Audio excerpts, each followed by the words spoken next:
Olá! Vimos na aula passada que o texto tem uma estrutura formada por uma introdução, um desenvolvimento e uma conclusão. E que cada uma dessas partes também tem uma estrutura e, portanto, admite subdivisões em capítulos, subcapítulos, etc., até chegarmos às unidades mínimas textuais, que são o parágrafo e a frase. Mas se as frases e os parágrafos são como tijolos na construção do texto, eu só terei um texto sólido se esses tijolos estiverem cimentados uns aos outros. Além disso, a minha construção só será uma casa e não uma pilha de tijolos cimentados se eu seguir um plano prévio, o projeto da casa. A partir de agora, vamos falar sobre o cimento que une os tijolos do texto. A seguir, falaremos sobre como se planeja um texto antes de redigi-lo. No texto, as frases são os tijolos e os cimentos são chamados processos de transição. Em primeiro lugar, a repetição do núcleo temático por meio do uso das mesmas palavras e ou expressões, do emprego de sinônimos ou paráfrases, ou ainda da sua substituição por pronomes. Em segundo lugar, o uso de elementos de conexão, isto é, conjunções ou advérbios com valor de conjunção. Em terceiro lugar, o uso de construções sintáticas paralelas, o chamado paralelismo sintático.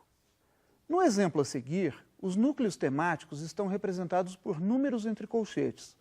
Toda vez que um mesmo núcleo temático se repete, direta ou indiretamente, isto é, aparece substituído por um termo equivalente, repete-se o mesmo número. As conjunções e os advérbios com valor de conjunção aparecem em negrito. Finalmente, as construções sintáticas paralelas estão sublinhadas. Depois de abandonar o futebol, Pelé decidiu dedicar-se a diversas atividades, como empresário ou ministro dos esportes, além de garoto propaganda e cantor. O cidadão Edson Arantes do Nascimento, no entanto, tem vivido sempre à sombra do ídolo Pelé. Afinal, ele não teria conseguido ser bem-sucedido em tantos ramos de atuação diferentes não fosse o seu prestígio como esportista. De fato, não tem sido nada difícil para o rei conseguir patrocínios ou fazer contatos importantes, mesmo apesar de ex-jogadores que se lançam a atividades extrafutebolísticas ainda terem de enfrentar muitas dificuldades em nosso país. Por exemplo, o craque Gerson não conseguiu firmar-se como garoto propaganda nem como empresário e, por isso, até hoje atua como comentarista esportivo. Igualmente, o famoso atacante Paulo César Caju não obteve sucesso como proprietário de uma loja de material esportivo, razão pela qual dedica-se atualmente ao ensino de sua arte numa escolinha para crianças. Como podemos ver, o texto se articula em torno dos núcleos temáticos futebol, Pelé, atividade profissional, empresário, esporte, garoto propaganda, Gerson e Paulo César Caju. A ideia de que Gerson e Paulo César Caju tiveram praticamente a mesma trajetória profissional, ao mesmo tempo que não conseguiram seguir os passos de Pelé, está enfatizada por duas construções paralelas que seguem o esquema X não conseguiu Y, por isso Z, o que é realçado pelo advérbio igualmente, enlaçando a ambas. Quanto aos elementos de conexão, vamos retirá-los do texto para ver o que acontece.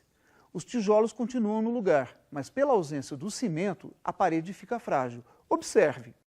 Depois de abandonar o futebol, Pelé decidiu dedicar-se a diversas atividades, como empresário ou ministro dos esportes, garoto propaganda e cantor. O cidadão Edson Arantes do Nascimento tem vivido sempre à sombra do ídolo Pelé. Ele não teria conseguido ser bem-sucedido em tantos ramos de atuação diferentes não fosse o seu prestígio como esportista. Não tem sido nada difícil para o rei conseguir patrocínios ou fazer contatos importantes. Ex-jogadores que se lançam a atividades extrafutebolísticas ainda têm de enfrentar muitas dificuldades em nosso país. O craque Gerson não conseguiu firmar-se como garoto propaganda nem como empresário e até hoje atua como comentarista esportivo. O famoso atacante Paulo César Caju não obteve sucesso como proprietário de uma loja de material esportivo, dedica-se atualmente ao ensino de sua arte numa escolinha para crianças. Percebeu a diferença? Pois é, sem o cimento entre os tijolos, a casa cai. Na próxima aula, vamos falar sobre o outro item indispensável a quem constrói casas e textos, o projeto. Até lá!